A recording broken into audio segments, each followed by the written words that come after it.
The imposing mansion stood proudly in the most luxurious neighborhood of the city, a symbol of John's undeniable success. From the height of its expansive windows, he gazed over his property with a certain pride, remembering the countless sleepless nights and sacrifices that led him to this moment. Wealthy, influential, and respected, he was the portrait of an accomplished man. By his side was Eliza, his wife, always so elegant, appearing to share in his satisfaction, though she carried a mystery in her eyes he failed to notice. "Is this what they call paradise on earth, John?" she asked, in a voice almost too soft. He smiled, embracing her. "Yes, Eliza, this is everything I ever dreamed of, and it's only just beginning for us." John had built his empire with blood, sweat, and determination. Exhaustive dedication to work was simply part of his life. Eliza knew this and, in a way, admired her husband for his insatiable drive. "Tonight, let's go out for dinner. I reserved that restaurant you love," he said, his voice full of excitement. "You deserve the best, Eliza." She smiled, accepting his invitation with a discreet nod, while hiding a subtle expression of disdain. He, busy with his schedule and glued to his cell phone, failed to notice the slight change in her face. John's world revolved around appointments, contracts, and major decisions, and he believed Eliza was the perfect partner to support him. But John was, above all, a man of rigid values, who believed that every success needed to be shared with those by his side.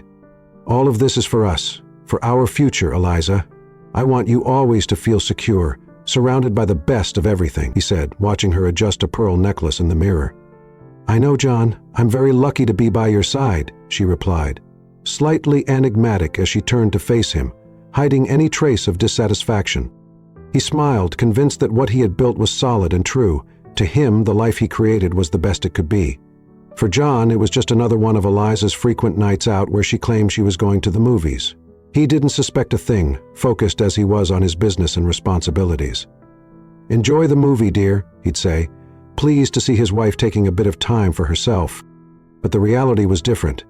Instead of going to the movies, Eliza always drove to a supermarket parking lot near the mansion, where she met Edward, John's younger brother, who shared with her a dangerous goal: finding a way to eliminate John and get their hands on his fortune. That night, Eliza arrived punctually at the meeting spot, adjusting the rearview mirror before getting out of the car. It didn't take long before she saw Edward waiting, leaning against a post, his gaze steady and determined. "So everything's ready?" he asked bluntly, his voice low and cautious. "Yes, it is," replied Eliza, glancing around to ensure they were alone. She detailed how John would be taking the car early the next morning for an important meeting, calling it a perfect plan, as no one would suspect an accident. Edward nodded in satisfaction. For both of them, this was their golden moment to seize John's fortune, a plan they believed was flawless. Eliza and Edward's ambition wasn't only to be free of John, but also to secure the comfort and wealth his money could provide. They had already worked out the details. Edward, who had access to the mansion's garage due to the trust his brother placed in him, would take care of tampering with John's brakes, ensuring that everything appeared natural. "That way, it'll seem like a misfortune, something beyond control," Edward commented, without a hint of hesitation. "This, no one will suspect, and the fortune will be yours, Eliza," he concluded, with an ambitious smile. She simply nodded, satisfied and confident that after this plan, she'd have everything she desired. What neither of them knew was that on that same night, a street boy was hiding in the parking lot, looking for shelter from the cold. David, a clever and observant boy, noticed the suspicious whispers and gestures of the couple. Curious, he quietly crept closer, hiding behind one of the parked cars, and began listening to every word. He quickly understood that John, the man they mentioned, was the target of a plot for Eliza and Edward to take all his money. Even though he was young, David felt the gravity of what he had overheard. While Eliza and Edward exchanged glances, reaffirming their commitment to the plan, David listened intently, processing their story. "Tomorrow he leaves early, there's no mistake," said Eliza confidently. "Exactly, and he has no idea what's coming," Edward replied, laughing with a tone of anticipated victory. To them, it was only a matter of time until John was out of the picture and the fortune fully under Eliza's control. But to David, it sounded like a dangerous warning, a plot he knew he needed to dismantle. Despite the fear pulsing in his chest, David realized he had to act. With no family or home, he lived on the streets and knew that to most people he was invisible. Yet his conscience weighed on him, and he felt the need to do something to prevent this injustice. Eliza and Edward said their goodbyes, agreeing not to contact each other until the next day, when, in their minds, they'd be one step closer to inheriting everything. They left the parking lot, certain that no one would ever know about their conspiracy. However, David, with a tight heart, was determined to warn John, even if he didn't know how he would be received. As the two conspirators walked away, David pondered what to do.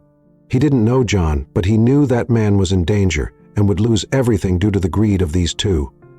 As Eliza bid farewell to Edward and walked back to her car, David remained hidden, watching her movements. The dark plan he had just overheard still echoed in his mind, and he knew he needed to find out where she lived. As soon as Eliza started her car and left the parking lot, the boy made a bold decision. He would follow her that very night. He knew that if he waited until the next day, it could be too late to stop what they planned for John. David began trailing her through the streets, trying to keep his distance so as not to be noticed, but without losing sight of her. Although he was just a boy, his life on the streets had taught him to be discreet, to go unnoticed. Eliza drove, unaware that someone was following her every turn, a few meters behind. The surroundings began to change. The houses grew larger and more luxurious until she finally turned down a tree-lined lane. The boy knew he was getting closer to discovering where John lived. As he turned the corner, David saw the mansion. Even in the dark, he could make out the grand contours of the property, the tall gates, the lights illuminating the entry path, and the imposing structure of the house. He was impressed by the size and beauty of the place, but at the same time, the weight of what Eliza and Edward planned made the scene feel more threatening than welcoming.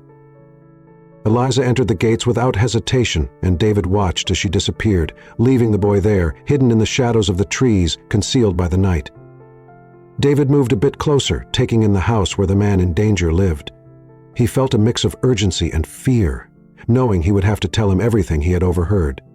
Despite being just a child, he knew he couldn't ignore the responsibility of preventing what was about to happen. "I have to tell him. He needs to know what they're plotting," he murmured softly to himself, trying to gather the courage needed to approach a stranger who seemed untouchable to him. As he observed the mansion, David thought about how to approach John. He had nothing but his word and knew he was just a street boy, someone usually unnoticed or not taken seriously. But as he remembered the conversation between Eliza and Edward, his fear gave way to unwavering determination. He didn't know how, but he would make John believe him. "I have to try. If I don't do something, a tragedy will happen," he whispered, more to himself than to the night surrounding him. That illuminated grand house seemed to be the symbol of a perfect life, and the contrast with what he knew about Eliza and Edward made the boy feel a heaviness in his chest. How could someone so close desire to remove John just to inherit his money? David, who had learned early on the value of survival on the streets, couldn't comprehend how anyone could be willing to destroy a life purely for greed. And it was this realization that gave him the final push he needed to decide that as soon as he had the chance, he would introduce himself to John. David stayed hidden in the shadows for a few more minutes, observing every detail of the mansion to ensure he would remember the way there. With the image of the house etched in his mind, he quietly walked away, determined to return and tell the millionaire the truth, not knowing if he would be heard, but believing his attempt could make all the difference. The next morning, David arrived early and positioned himself strategically near the gates of John's mansion. He had spent the night thinking about everything he'd overheard and felt an almost suffocating urgency to warn that man about the plot unfolding in the shadows, but at the same time, the fear of not being taken seriously haunted him like a shadow. "What if he ignores me? What if he doesn't believe me?" he muttered to himself, trying to gather courage. However, as he remembered Eliza and Edward's laughter while plotting, his determination grew. He couldn't allow something so terrible to happen. Time seemed to drag until finally David saw John's car approaching the gates. He waited until the vehicle was closer and, in a desperate impulse, ran to intercept it, frantically waving. John was startled, surprised to see a boy suddenly appear in his path. "What are you doing here?" John asked with a mixture of irritation and surprise, rolling down the window. "I need to speak to you. It's urgent." "It's about your safety," David replied, trying to sound as serious as possible. John looked at him with suspicion, but something in the boy's expression made him pause. "All right, speak quickly. What's so important?" John said, frowning. David took a deep breath, feeling the weight of the words he was about to say. "I overheard a conversation. "A conversation between your wife and your brother Edward," he began, watching John's every reaction. "They're planning something. They want something to happen to you so they can get all your money." John's expression changed, his eyes narrowed, and he let out a disbelieving laugh. "That's absurd. Eliza and Edward, they would never do that." But David persisted, each word coming out with desperate urgency. "I know it sounds strange, but it's true. I heard everything last night. They talked about tampering with your car, something that would cause an accident. Please, sir, just check the brakes before you leave." "I know what I heard," he said with pleading eyes. The intensity in the boy's voice, combined with the genuine fear in his gaze, made John hesitate. Something within him, a nearly involuntary instinct, warned him about what the boy was saying. Even without fully believing, he decided to follow David's advice, if only to dispel any doubt. John got out of the car, his heart racing, and went to the garage. He asked his personal mechanic to inspect the brakes, and after a few minutes of silence, the result was a devastating revelation. The brakes had, in fact, been tampered with. He felt a chill run up his spine, the idea of what it meant hitting him like an avalanche. The trust he had always had in Eliza began to dissolve in a cloud of doubt and disbelief. "This can't be happening. Not her. Not my brother," he murmured, feeling a mixture of shock and betrayal that he could barely process. David watched everything closely, his attentive eyes capturing each reaction of John. Seeing the expression of horror forming on the man's face, he sensed that John finally understood the gravity of the situation. John turned to the boy, now without the look of suspicion. Instead, there was a recognition of the courage the boy had shown by risking everything to tell him the truth. "Why did you do this, boy? Why would you risk so much to warn someone you don't even know?" David lowered his head, unsure of how to answer. I just knew it was wrong, and that you needed to know." Still stunned, John reflected on the situation unfolding before him. The wife he had trusted so much, the brother he had always supported, conspiring to remove him from the picture. He could barely believe it, but the evidence was there, and now he knew his life was truly in danger. The look he gave David held more than gratitude. It was also a silent apology for almost dismissing the warning that, if ignored, could have cost him his life. Without wasting time, John composed himself and turned back to David with newfound resolve. "I owe you my life, boy. I don't know how, but I'll find a way to reward this courage." David simply nodded, still processing what had just happened. The morning he discovered his car's brakes had been sabotaged, John felt the crushing weight of betrayal, still trying to process the idea that Eliza and Edward were plotting against him. He returned to find David, the street boy who had risked everything to warn him. With his mind reeling, John knelt to David's height and, with deep sincerity, said, "You saved my life, boy. If it weren't for you, I might not be here now." David only nodded, still amazed at the millionaire's gratitude but determined to continue helping. John knew he couldn't handle the situation alone. He needed someone he could trust, someone to help him keep the secret and think of a way to stop Eliza and Edward without arousing their suspicion. "I need you to stay by my side, boy. We're going to expose these two for who they really are," said John, observing the determined expression on David's face. The boy nodded, understanding the importance of what he had started. "Well, I'll help you. They won't even know we're onto them," he replied with a resolute air. Thinking quickly, John began crafting a plan. He knew that confronting Eliza and Edward wasn't enough. They needed to feel the weight of their actions and believe the plan had succeeded. "I'm going to change my will," said John, thinking aloud. "I'll arrange it so that if I die suspiciously, Eliza gets nothing."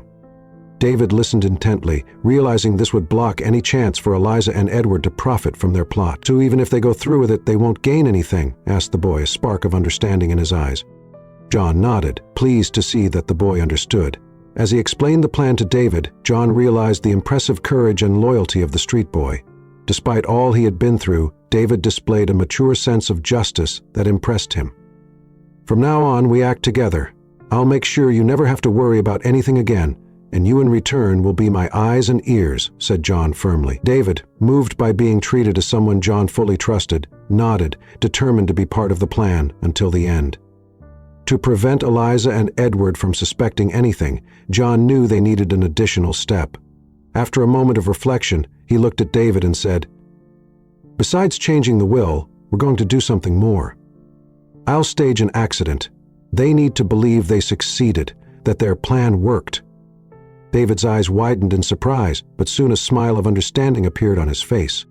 "So they'll think you're gone and everything will be safe," murmured the boy, already imagining the impact it would have on Eliza and Edward.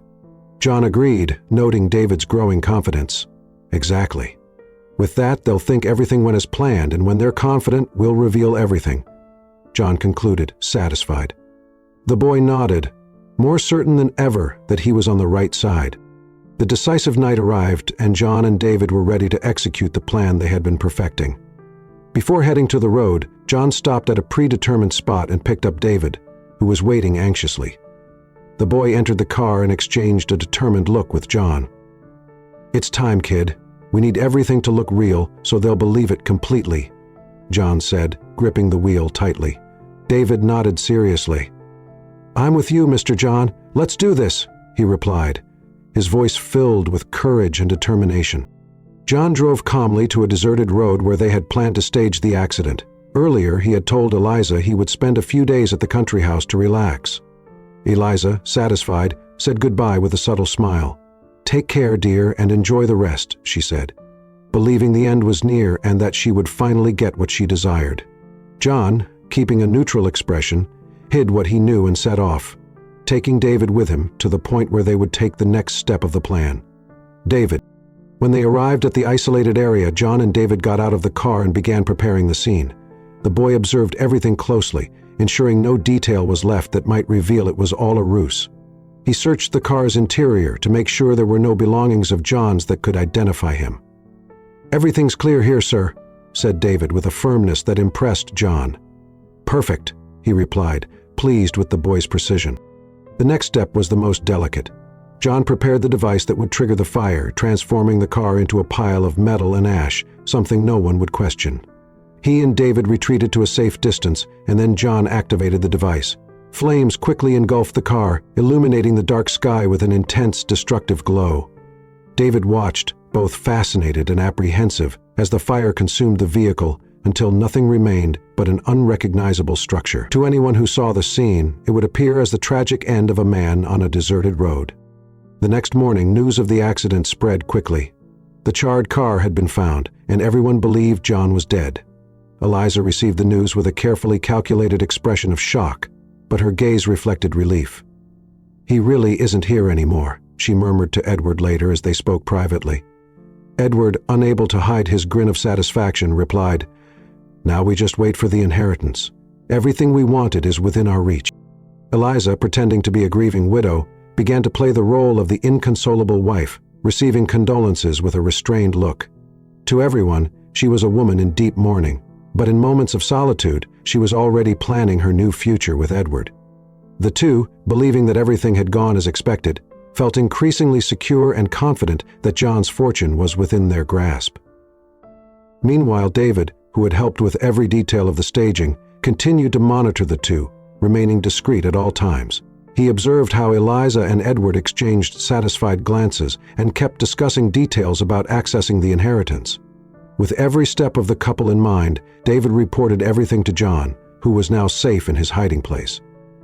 "They're completely convinced you're dead, and they're already thinking the money is guaranteed," David said with seriousness. John, listening intently, felt the plan's success drawing near. Now, with confirmation that Eliza and Edward had fallen for the trap, John and David were ready to proceed with the next phase. A few days after the staged accident, Eliza and Edward, now officially the widow and mourning brother-in-law, went to John's lawyer's office to address the inheritance. The two were convinced that nothing stood between them and John's fortune. On the way, Eliza felt a mix of anxiety and excitement she tried to hide at all costs. Edward, by her side, exchanged knowing and confident glances with her, certain that the moment they'd been waiting for had arrived. "Soon all of this will just be a memory," he said with a discreet smile. Eliza agreed with a slight nod, barely able to contain her excitement. Upon entering the office, they were greeted by John's lawyer, who displayed solemn and professional respect. He greeted Eliza and Edward formally, offering them a seat and making it clear that the inheritance process would be handled with the utmost seriousness. "Please be patient. We'll go through all the documents before finalizing anything," the lawyer explained, picking up a hefty folder from the desk. Eliza nodded with a carefully constructed look of grief. She needed to show the lawyer that she was there only as a widow fulfilling formalities. while in truth her heart was in another place, lighter and content. The lawyer began reviewing the will, detailing John's assets and each provision carefully. As she listened to the values, the properties, and every detail, Eliza felt her heart race. She could hardly believe what she was hearing. Everything was exactly as she had dreamed. But then suddenly, the reading of the will took an unexpected turn. "There's a special clause here that was recently added," said the lawyer with a serious look. Eliza and Edward exchanged glances, slightly confused but still maintained their composure. "Just a minor detail, I assume," commented Edward, trying to appear calm without showing any expression. The lawyer continued with the explanation. "The new clause states that John's inheritance can only be received by his wife if he dies of natural causes. In the event of an accident or any suspicious circumstance, the wife and her heirs are excluded from the right to the fortune." The lawyer's voice was firm, each word falling on Eliza and Edward like a bomb. They looked at each other in shock, unable to react for a few moments. Eliza tried to keep her composure, but her eyes betrayed the disbelief and anger beginning to surface. This must be a mistake," said Eliza, her voice slightly trembling, trying to remain calm. Edward, beside her, was trying to absorb what he had just heard. "Yes, what's this about? John would never do something like that without telling us. Without telling Eliza," he insisted, unable to completely hide his frustration. The lawyer looked at the two with an expression that mixed seriousness with slight disapproval. It was John's own decision and it's duly documented. This clause was added days before the accident. Shock and anger began to show on Eliza's face. She looked at Edward, trying to find an explanation, but all she saw in her brother-in-law's face was the same mixture of frustration and despair.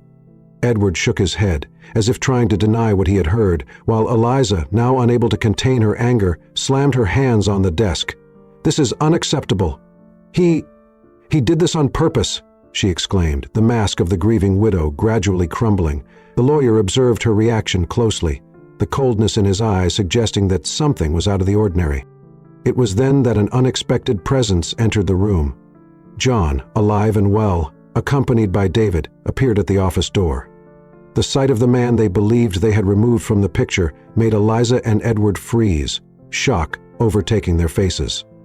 John took a few steps forward, his serious and firm gaze fixed on them. "Surprised to see me?" he asked in a calm tone, yet laden with indignation. Eliza and Edward were silent, words caught in their throats, unable to form any excuse. David, standing beside John, observed the two with a look of contained victory. He had been part of every step of the plan and was now witnessing the truth come to light. John took another step forward and with a firm voice said, "I know everything. I know about your plan. I know about the conversation in the parking lot. I know how much you wanted to see me out of the way to take my money." The panic and guilt were evident on Eliza and Edward's faces as they tried to absorb the reality that it had all been a trap. John advanced slowly across the lawyer's office, each step carrying the weight of betrayal. The disappointment so deep it seemed almost tangible. The silence filling the room was suffocating, and every glance between him, Eliza, and Edward was a nonverbal battle of repressed feelings and exposed intentions. At that moment, the man Eliza and Edward knew was distant standing before them was someone hardened by pain, a John who bore an immeasurable sadness and an unyielding will to confront the evil he never imagined existed by his side. "So you really thought you could get rid of me? That everything would be perfect for you with no consequences?" His voice echoed, firm, controlled, yet carrying the intensity of someone deeply wounded. Eliza remained silent for a moment, her eyes searching for any reaction of pity, any opening she could use to soften the situation. "John, we only wanted," she began, her voice trembling, trying to sound remorseful, but the coldness in John's eyes cut off any attempt at manipulation. He would not let her escape with more lies. "Wanted what, Eliza? You wanted everything I built, everything I fought to achieve and shared with you, and you, Edward? I thought we were brothers, and what did you do? Stabbed me in the back." The impact of each word was devastating. Edward, who had been avoiding John's gaze until then, shrank, unable to bear the shame he felt. He knew there was no excuse that could repair what he had done, but still, the attempt at self-defense came almost reflexively. Edward pushed at himself, finding himself instantly awake. "John, it was a mistake. I was confused. Eliza..." Eliza made me believe it was best for her, that you were no longer," he began, but John interrupted him with a coldness that almost froze the room. "Don't blame Eliza for what you did, Edward. This was your choice. Every step, every detail. You chose to betray me. You chose to believe that my life, my future could be discarded without consequence." Hearing this, Eliza began to lose control, realizing her last cards were running out. "John, we both know that over the years you distanced yourself. I felt alone, invisible. You were always focused on your business, on your companies, and all I wanted was someone who truly saw me," she said, her voice now elevated, revealing all the anger and frustration she had kept hidden. "I couldn't live in the shadow of a man who was more married to his fortune than to me. If that's betrayal, then I'm sorry, John. But I didn't want to keep being just a decorative figure." John listened to her words, but any remaining compassion he might have felt had dissolved in the pain and frustration. "And you chose to resolve it by planning my death. Is that how you respond when something seems out of place, Eliza? Instead of talking, instead of seeking a solution, you chose to take me out of the picture as if I were disposable." He turned his gaze to Edward, the deep sadness still evident on his face. "And you, did you ever understand what loyalty is? What family is? Because what you did is as far as one can get from truly being a brother." While John spoke, David, who had remained silent by his side, watched each word delivered like a sentence. He, who had overheard Eliza and Edward's whispers, understood the gravity of it all, but watching John confront them head-on, without fear and with such dignity, felt like witnessing the closure of justice he never imagined possible. The boy's loyalty was unshakable, and he looked at John with a mixture of respect and empathy. Then, with calculated calm, John turned to the lawyer and gave a slight nod. The lawyer, silent until then, signaled with his head, and the door to the office opened. 2 police officers entered, having been called to wait for the moment of the final confrontation. Eliza and Edward, seeing the uniforms, finally realized the depth of their situation. Eliza's mask of calculated coldness broke. She began to struggle, panic finally taking over. "John, you can't do this. I loved you, John. I did this for us," she screamed, her voice now twisted with rage and panic, desperately trying to justify the unjustifiable. John remained firm, unmoved by the screams. "You didn't do this for us, Eliza. You did it for yourself and your greed. If there was an ounce of love, you would have acted differently, but you chose the cruelest path. You were corrupt." As the police handcuffed Eliza and Edward, John felt a painful relief, as if he were closing a chapter of his life in the most bitter way possible. He watched the 2 being taken away, each trying in vain to protest, their faces a mix of hatred and regret. In his heart, John knew this moment wouldn't bring happiness, but a sense of cold and necessary justice.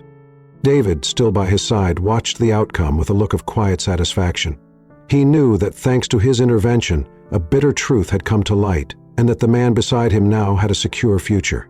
When the police finally left with Eliza and Edward, leaving a heavy silence in the office, John looked at David, and for a moment, the weight of the entire situation seemed to ease. Placing a hand on the boy's shoulder, he said sincerely, "If it weren't for you, kid, I wouldn't be here to see this happen." David, who had stood firm until then, only nodded, feeling that behind this harsh revelation, something new was born, a bond and a trust that nothing could break. After the final confrontation and the arrest of Eliza and Edward, John felt the weight of the last few weeks start to dissipate, though he knew his life would never be the same. The deep betrayal he experienced made him more cautious and aware that trust was precious, not given lightly.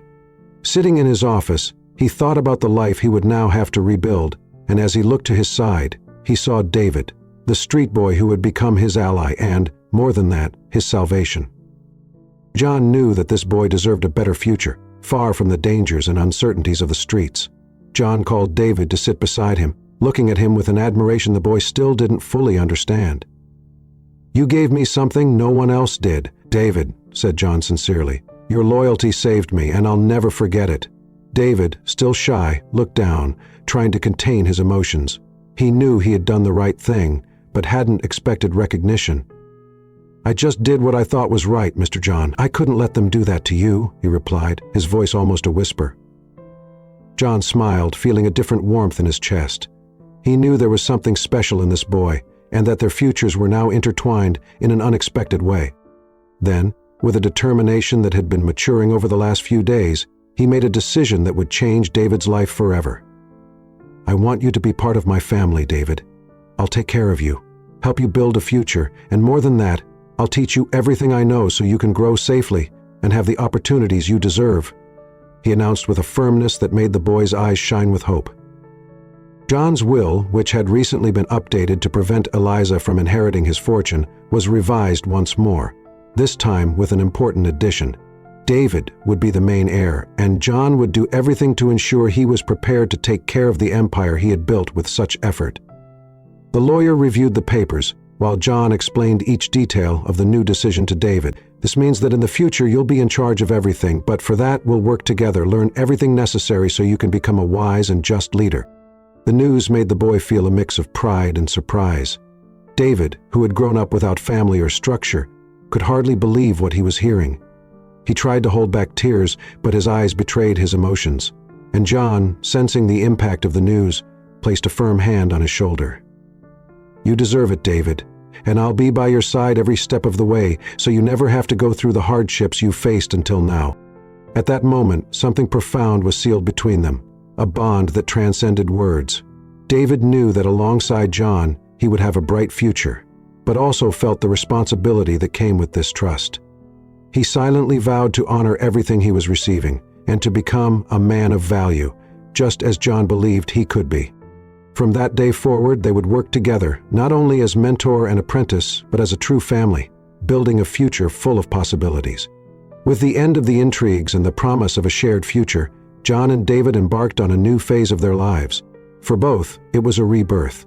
David, the street boy who had risked everything to save John's life, now walked by his side, no longer as a stranger, but as a true member of the family they were forming. John, in turn, felt transformed. Everything he had gone through in recent months had changed his views on loyalty, trust, and the value of true relationships. The mansion's routine adapted to David's presence, and gradually, John introduced him to the secrets of his empire. At first, David felt a bit out of place, as if he were living in a dream that could end at any moment. But John, with patience and determination, made sure to show him that he belonged there. "Well, you're going to learn everything I know, kid. I don't want you to just inherit what I built. I want you to understand how everything works, to become someone who leads with intelligence and integrity," John would say. Each lesson, a new step in strengthening David's confidence and skills.